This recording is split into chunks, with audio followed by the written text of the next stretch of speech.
जय श्री कृष्ण। आज हम श्रीमद् भागवत रहस्य पहले स्कंद का 10वां अध्याय कंटिन्यू करेंगे। नारद जी का पूर्व चरित्र, पिछले जन्म की कथा। नारद जी आगे अपना बताते हैं कि मैं कैसे कृष्ण के साथ जब चाहता हूँ कृष्ण के दर्शन कर लेता हूँ। अब आगे क्या स्थिति है वो बताते हैं। जप करने वालों की स्थिति कैसी होती है। रामदास स्वामी ने दासबोध में लिखा है कि जप करने से जन्म कुंडली के ग्रह भी सुधर जाते हैं। कैसे? 1 करोड़ जप से तन सुधरता है, आरोग्य हो जाता है आदमी। 2 करोड़ जप करने से द्रव्य सुख मिलता है, धन की प्राप्ति होती है। 3 करोड़ जप से पराक्रम सिद्ध होता है, यश कीर्ति मिलती है। जो 4 करोड़ जप करने से सुख की प्राप्ति होती है। 5 करोड़ जप करने से ज्ञान की प्राप्ति होती है। 6 करोड़ करने से अंदर से शत्रुओं का नाश हो जाता है। 7 करोड़ करने से स्त्री को सौभाग्य शक्ति मिलता है, स्त्री को पति सुख और पत्नी को पति सुख मिलता है।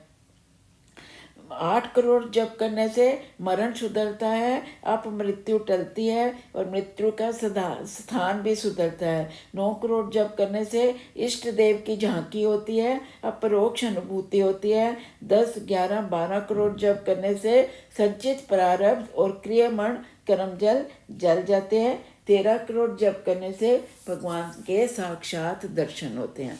नारद जी व्यास जी से कहते हैं, अब आप ऐसी कथा लिखो जिससे सुनने वालों के पाप जलें, उनका हृदय पिघले। आपने आप तक जो ज्ञान प्रधान कथा बहुत की है, परंतु प्रेम प्रधान कथा करें जिससे सबके हृदय में कृष्ण प्रेम प्रकट हो।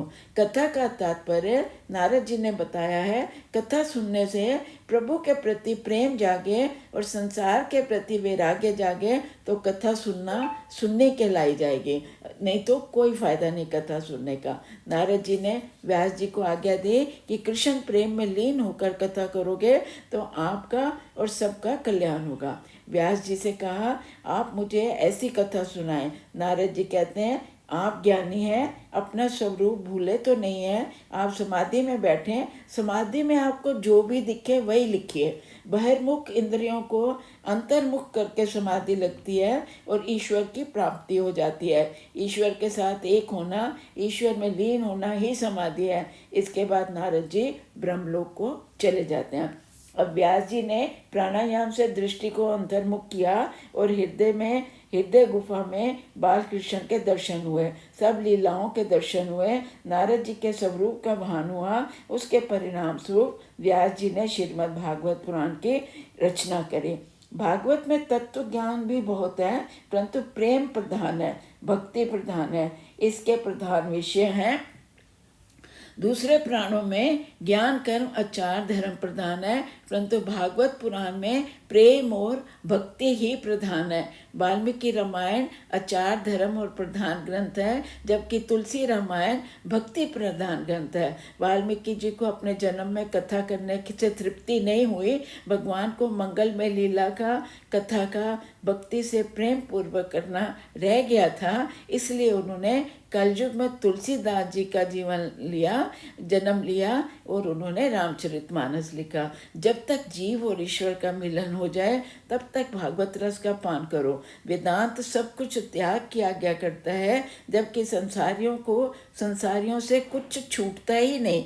ऐसों का उद्धार कैसे होगा? क्या उपाय है? उपाय है, त्याग ना कर सको तो कोई हर्ज नहीं, परंतु अपना सर्वस्व ईश्वर को समर्पण कर दो और अनासक्त रहकर ही उसे भोगो।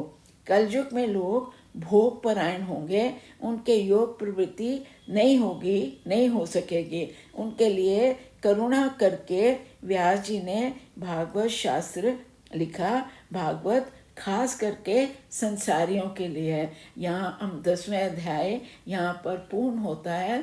हमने 9 अध्याय और 10 अध्याय में नारद जी का पूरा पिछले जन्म का पूर्व चरित्र सुना, जो कि कहते हैं इसका बीजोरोपण है भागवत जी का। उन्होंने व्यास जी को बताया उनको क्यों असंतोष है, उनको शांति कब मिलेगी, जब वो प्रेम ग्रंथ श्री कृष्ण की लीलाओं का लिखेंगे, प्रेम कृष्ण भक्ति में और प्रेम में डूब जाएंगे और भागवत लिखेंगे, तो उनको अपने आप शांति प्राप्त हो जाएगी। तो व्यास जी ने वैसे किया और भागवत की रचना करी। जय श्री